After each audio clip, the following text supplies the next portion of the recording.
Archbishop of Berlin, Heiner Koch, criticizes one of the German parties, while the Adventists, instead of engaging in debate, are helping thousands of families in Cuba. The Grochowski family from Siedlce have been awarded by the UN, and the Oblates from Poznan have published an ecumenical calendar for 3 major religions. Will the Finns revolutionize global psychiatry? What is the organization Food for the Poor doing in the Caribbean? Find out on Tuesday from the news service of Safira Radio. We invite you. In Warsaw, the National Ecumenical Women's Conference was held with representatives of the Polish Ecumenical Council. The conference, organised by the Women's Commission and the National Committee of the World Day of Prayer, focused on issues related to armed conflicts in Europe and the Middle East. Participants, representing various churches, also discussed the liturgy prepared by Christian women from Palestine for next year's World Day of Prayer. The need to focus on prayer for world peace, in line with the intentions of the founders of the World Day of Prayer, who initiated a joint prayer for the victims of war over 100 years ago, was emphasized. Cardinal Christoph Schönborn expressed concern about the growing persecution of religions and the dangerous link between nationalism, culture, and religion, which, according to him, leads to intolerance.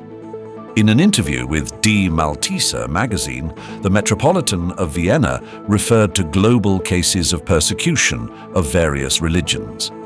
He pointed to Christianity as a religion promoting reconciliation and love in response to persecution. He reminded of the Coptic martyrs from 2015 who have become a symbol of hope. Archbishop of Berlin, Heiner Koch, criticizes the goals of the Alternative for Germany party as inconsistent with Christianity, pointing out their xenophobic and anti-European tendencies. He stresses that politically persecuted people have the right to asylum, with the importance of balance so as not to overburden society. He also criticizes Greta Thunberg for her statements about the conflict in the Gaza Strip. The Archbishop called for greater engagement in the fight against anti-Semitism, expressing concern about the lack of social reaction to anti-Jewish slogans and attacks. The organization Food for the Poor, operating in Latin America and the Caribbean, adopts a holistic approach in its poverty alleviation programs. Material, emotional, and spiritual support are combined. The foundation implements numerous projects such as coffee cultivation and beekeeping. The fruits of their efforts include increased production, improved living conditions, and a heightened sense of self-worth among the beneficiaries. In Cuba, the economic situation of residents is worsening. Maranatha Volunteers International actively supports the residents of Cuba by organizing the shipment of food and necessities. The foundation also plans to open new houses of prayer. Last year, thanks to generous donors, over $250,000 were raised, allowing for the shipment of 4 containers of aid. As a result, over 5,000 families receive support. Currently, Maranatha is preparing to purchase 10 houses in Havana, which will be converted into chapels and residences.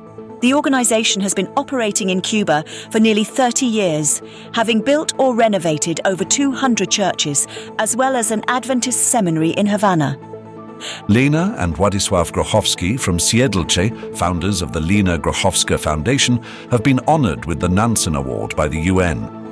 The couple, known for their work with the Archer Group, responded to the refugee crisis from Ukraine by offering accommodation in their hotels. The foundation, established in 2014, initially focused on helping people of Polish descent from the former Soviet Union and the disabled. The calendar of 3 religions, promoting interreligious dialogue, is now available on the website misswygen.pl. This is the 7th edition of the calendar, created by representatives of different denominations. It includes the Gregorian, Jewish and Muslim calendars, as well as the dates of holidays of all 3 religions. The publication, under the theme People of Dialogue, also presents photos and information about religious traditions and rituals. The initiative aims to build a community based on mutual respect and understanding. The project was funded by the city of Poznan and is approved by the spiritual authorities of the 3 religions. The Finnish method of treating psychosis, called open dialogue, is gaining wider recognition. Developed in the 1980s, it has significantly improved the effectiveness of treating people in mental crises. The method involves building a support network involving family, friends, and specialists in the treatment process. Significant benefits of this method include fewer prescribed medications, shorter hospitalization times, and a greater number of recovering patients. Currently, a study of this method is underway in the United Kingdom. If the results confirm its effectiveness, it could lead to changes in the current model of psychiatric treatment. Worldwide, treatment is mainly based on pharmacology. Finnish experiences suggest that the current treatment method could be replaced with a more holistic approach, focused on relationships and social support for patients. This was the news service of Saphira Radio, Catholics, Orthodox and Protestants together. May God bless us all.